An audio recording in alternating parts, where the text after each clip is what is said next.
Nagy szeretettel köszöntelek titeket, én Aranyi Csaba vagyok, az Akupiercing alapítója, a módszer kidolgozója és a védjegy tulajdonosa. Tőlem nem megszokott módon videóformában jelentkezem, így azok is arcot tudnak már kötni az Akupiercinghez, akik eddig csak a Facebook oldalon láttak egy-egy oktatási videón, vagy fotón.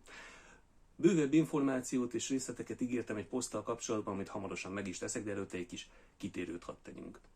2020-ban kezdte meg az Akupiercing oktatását, azóta az ország minden részéről, sőt az országhatáron túlról is érkeztek olyanok, akik szeretnék megtanulni ezt a kiváló módszert.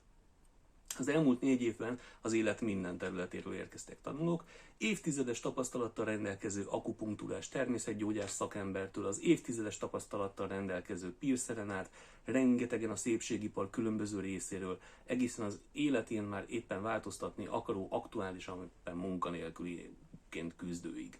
Tehát mindenki, aki szeretne egy kis szeretet hasítani abból az aktuális divatból, amit én akupiercingként tanítok. Mi is valójában az akupiercing? Én természetgyógyászatot, reflexológiát, fülakupunktúrát tanultam, és megtetszett, hogy van egy olyan egyszerű módszer, amit az ember bárhol, bármikor könnyedén tud használni, amivel könnyedén lehet segíteni bizonyos dolgokon, ha kellően elmélyed benne, akkor szinte mindenem. Úgy gondoltam, miért ne lehetne ezt úgy ötvözni a divattal, hogy ne véletlenszerű helyekre kerüljön az ékszer, hanem azokba a speciális pontokba, amiknek jelentősége is van. 2018-ban, amikor először kiírtam a weboldalunkra, hogy Akupiercing, akkor még nem volt körülötte óriási felhajtás. Hozzáteszem, az oldalnak sem volt, hogy úgy mondjam, benne a top 100-ban. Majd elérkezett a 2019, amikor a semmiből óriási marketinggel, gyanítom nem kevés anyagi ráfordítással, innen minden tiszteletem az övé, berobbant a semmen piercing. Én sosem csináltam titkot abból, hogy ez Akupiercing, és ezt a lendületet, ennek a, hogy fogalmaztam, hype-fáját rázta meg.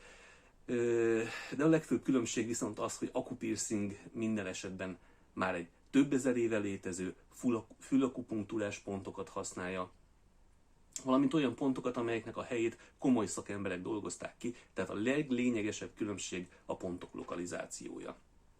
Itt gyorsan hozzáteszem, hogy nekem továbbra sincs semmi bajom a semmen piercinggel. Mindketten határozottan állítjuk és kijelentjük, hogy a két tevékenység nem azonos, de itt erről ennyit. A videó apropója más. Az akupiercer papír. Az elmúlt 4 évben tehát rengetegen tanulták nálam az akupiercinget, sokan csak a papír miatt jöttek hozzám, hogy legyen mit kiakasztani a falra, hogyha valaki megkérdezi, hogy mi alapján csinálja ezt, de hát voltak páran, akik komolyan is gondolták, akik valóban érdekelt a mögöttes háttértartalom, az a háttéranyag, amit kidolgoztam, amit én dolgoztam ki, és a tanulmányaim során szerkesztettem össze. Azok, akik valóban megtanulták a helyes lokalizációt, és jól is csinálják, és értően jól képviselik az akupiercing szellemiségét, azok közül válogatok, hogy kik azok, akik megkapják ezt a papírt.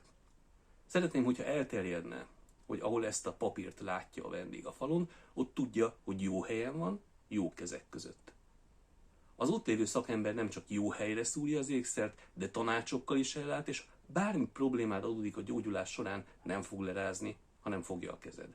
Az akupiercer egy kiváló piercer szakember, vagy egy kiváló természetgyógyász.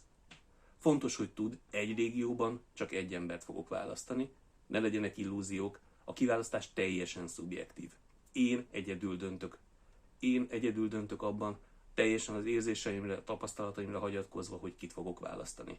Tehát ez a papír nem megvásárolható, csak kiérdemelhető.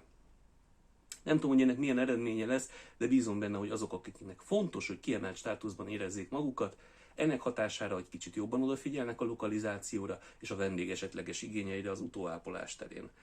Kompetencia a határokon belül persze. Apropó kompetencia a határok. Fontosnak tartom még kiemelni, hogy az akupiercing továbbra sem gyógypiercing. Azok, akik bár nálam tanultak, és a jegyzetet is megkapták, amiben ez egyértelműen le van írva, ezt a tevékenységet ilyen vagy hasonló módon hirdetik, azok eleve kizárt, hogy ezt megkapják. Ez nálam elvi kérdés. Ne verjük át a kedves vendéget, ez nem gyógykezelés. Tehát nem mondhatom, hogy gyógypiercing, mert ilyen nincs, nem létezik. Ez a kategória nincsen.